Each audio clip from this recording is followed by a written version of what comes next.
ಜಿ5 ಇರುವಾಗ ನೀವು ನಿಮ್ಮ ನೆಚ್ಚಿನ ಶೋಗಳನ್ನ ಎಂದಿಗೂ ಮಿಸ್ ಮಾಡಿಕೊಳ್ಳುವುದಿಲ್ಲ. ಅದು ಸಂಪೂರ್ಣ ಉಚಿತವಾಗಿ. ಪೂರ್ಣಿ, ಪೈನಾಪಲ್ ಜ್ಯೂಸಾ? ಇಲ್ಲ, ಮೂಸಂಬಿ ಜ್ಯೂಸ್ ಮಾಡಿದ್ದೀನಿ. ಅಯ್ಯೋ ಪೂರ್ಣಿ, ಕೂದಲೆಲ್ಲ ಜ್ಯೂಸಲ್ಲಿ ಬೀಳ್ತಾ ಇದೆಯಲ್ಲ ಪೂರ್ಣಿ. ಅಮ್ಮ ಏನು ಅನ್ಕೊಳ್ಳಲ್ಲ? ನೀವೇನು ಅನ್ಕೋತೀರಾ? ಅಯ್ಯೋ ನಾನಲ್ಲ, ವನಜ ಅವರು.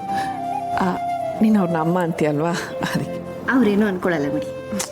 ಅವ್ರೇನು ಅನ್ಕೊಳ್ತಿದ್ರು, ಅವ್ರ ಯಜಮಾನ್ರು ಏನಾದ್ರು ಅನ್ಕೋಬೋದಲ್ವಾ? ಈಗ ಸರಿ ಹೋಯ್ತಲ್ಲ. ಹಾಂ, ಥ್ಯಾಂಕ್ ಯು. ಸರಿ ಹೋಗು.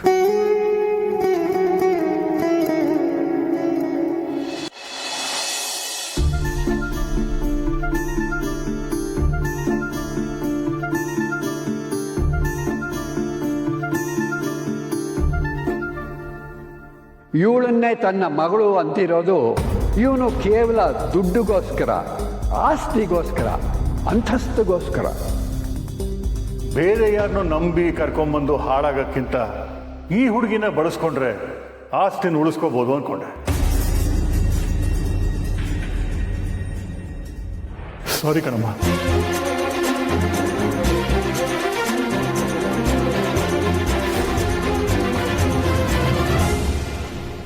ನೀವು ದೊಡ್ಡವರು, ಹಾಗೆಲ್ಲ ಹೇಳ್ಬಿಡಿ. ನನಗೆ ಶ್ರೇಯಸ್ಸಲ್ಲ.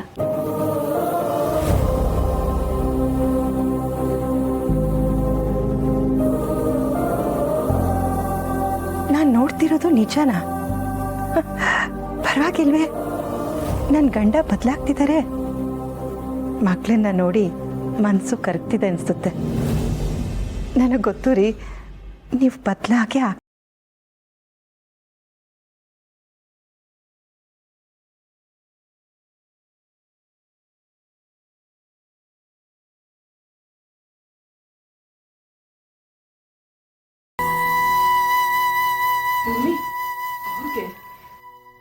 ದೀಪಿಕಾ,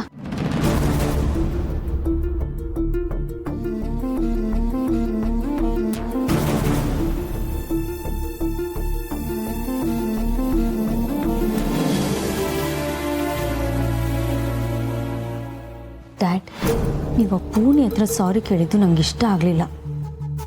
ನಾನು ಬೇಕು ಅಂತ ಕೇಳಿಲ್ಲ. ಇದ್ರ ಬಗ್ಗೆ ಆಮೇಲೆ ಮಾತಾಡೋಣ.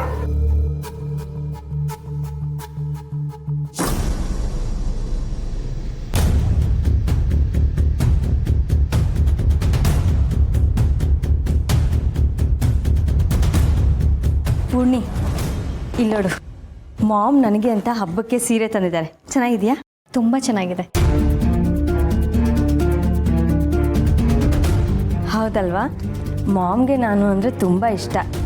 ತಂದೆ ತಾಯಿ ಇದ್ದರೆ ಹೀಗೇನೆ, ಹಬ್ಬ ಹರಿದಿನಕ್ಕೆ ಮನೆ ಕರೆಯೋದು, ಬಟ್ಟೆ ತಂದ್ಕೊಡೋದು, ಇದೆಲ್ಲ ಮಾಡ್ತಿರ್ತಾರೆ.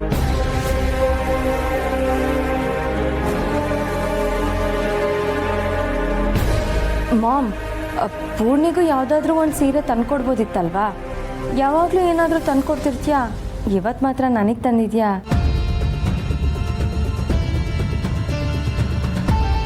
ಪಾಪ ಪೂರ್ಣಿಗೆ ಬೇಜಾರಾಯ್ತೇನೋ. ಬೇಜಾರು ಮಾಡ್ಕೋಬೇಡ ಪೂರ್ಣಿ.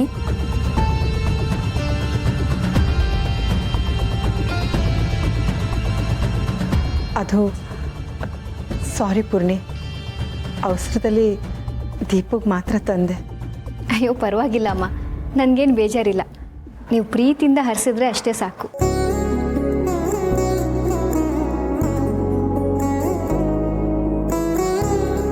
ಹೌದಲ್ವಾ?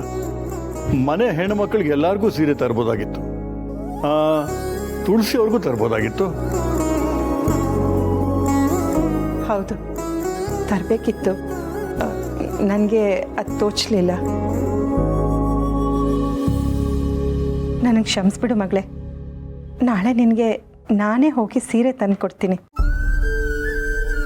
ಏನು ತೊಂದರೆ ಇಲ್ಲ ವನಜ ಅವರೇ. ಹೆಣ್ಮಕ್ಳಿಗೆ ಹಬ್ಬ ಅಂದ್ರೇ ಖುಷಿ. ಹೇಗಿದ್ರು ನಾವು ಶಾಪಿಂಗ್ ಹೋಗ್ಬೇಕು ಅಂದ್ಕೊಂಡಿದ್ವಿ. ಪೂರ್ಣಿಗೆ ನಾನು ಸೀರೆ ಕೊಡಿಸ್ತೀನಿ.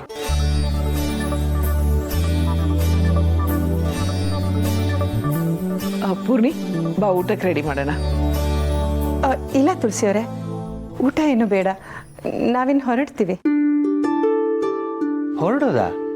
ಅಪರೂಪಕ್ಕೆ ಜನಾರ್ದನ್ ಮನೆಗೆ ಬಂದಿದ್ದಾನೆ, ಊಟ ಮಾಡ್ಕೊಂಡೇ ಹೋಗಬೇಕು.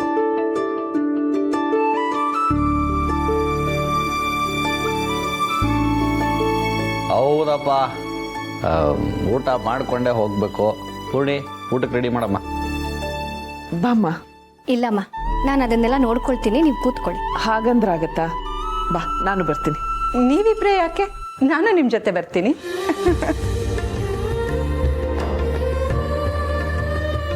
ಡ್ಯಾಡ್, ನಾನು ನಿಮ್ಮ ಜೊತೆ ಸ್ವಲ್ಪ ಮಾತಾಡಬೇಕು. ಅಪರೂಪಕ್ಕೆ ಮಗಳು ಅಪ್ಪ ಮೀಟ್ ಮಾಡಿದ್ದೀರಾ, ಹೋಗಿ ಮಾತಾಡಿ. ಓಕೆ.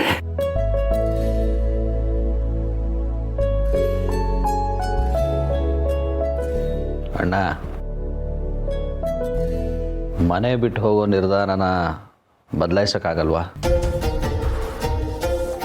ಮಹೇಶ, ಬೀಗರು ಬಂದಿದ್ದಾರೆ, ಈಗ ಆ ವಿಚಾರ ಮಾತಾಡೋದು ಬೇಡ.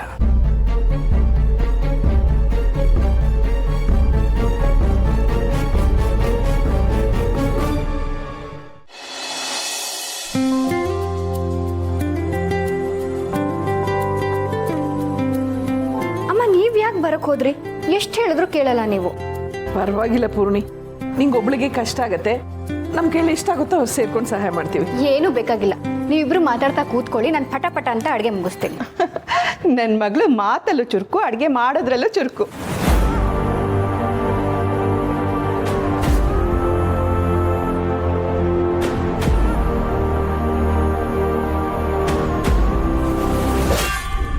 ಅಂದರೆ ನಿಮ್ಮ ಮಗಳು,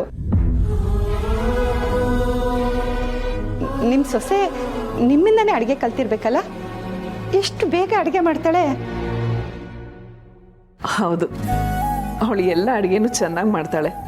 ನನ್ನನ್ನು ನೋಡಿ ಕಲ್ತಿದ್ದೇನಲ್ಲ, ಅವಳಿಗೆ ಮೊದಲಿಂದನೂ ಅಡುಗೆ ಅಂದರೆ ತುಂಬ ಇಷ್ಟ. ಹಾಗೇನಿಲ್ಲ, ಅಮ್ಮನಿಂದನೂ ನಾನು ಹೊಸ ಹೊಸ ಅಡುಗೆಗಳನ್ನ ಕಲ್ತಿದ್ದೀನಿ.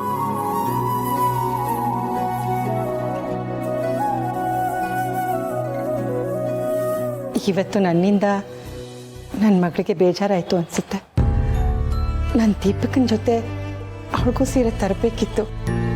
ಅದು ನಮ್ಮ ಯಜಮಾನ್ರ ಜೊತೆಗೆ ಬರ್ತಿದ್ರಲ್ಲ, ನಾನು ಪೂರ್ಣಿಗೆ ಸೀರೆ ತಂದರೆ ಅವ್ರಿಗೆ ಅನುಮಾನ ಬರುತ್ತೆ ಅಂತ ಭಯಕ್ಕೆ ತರಲಿಲ್ಲ. ಪರವಾಗಿಲ್ಲ, ನನಗೆ ಅರ್ಥ ಆಗತ್ತೆ, ನೀವು ನೊಂದ್ಕೋಬೇಡಿ. ಪೂರ್ಣಿ ಇದ್ಯಾವುದೂ ಮನಸ್ಸಲ್ಲಿ ಇಟ್ಕೊಳ್ಳಲ್ಲ.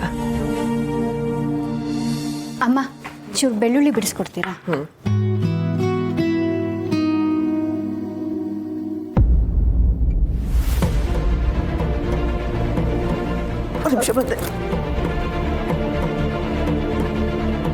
ಅಮ್ಮಂಗೆ ಬೆಳ್ಳುಳ್ಳಿ ವಾಸನೆ ಆಗಲ್ಲ ಅನ್ಸುತ್ತೆ.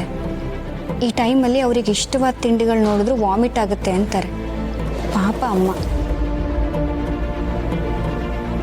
ಪೂರ್ಣಿ, ತುಳಸಿ ಅವ್ರಿಗೆ ಹುಷಾರಿಲ್ವಾ?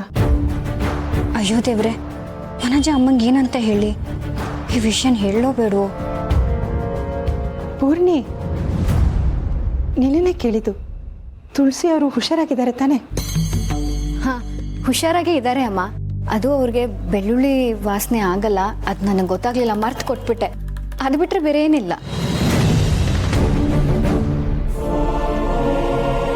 ZEE5 ಆಪ್ ಡೌನ್ಲೋಡ್ ಮಾಡಿ ಎಲ್ಲಾ ಸಂಚಿಕೆಗಳನ್ನು ಸಂಪೂರ್ಣ ಉಚಿತವಾಗಿ ನೋಡಿ.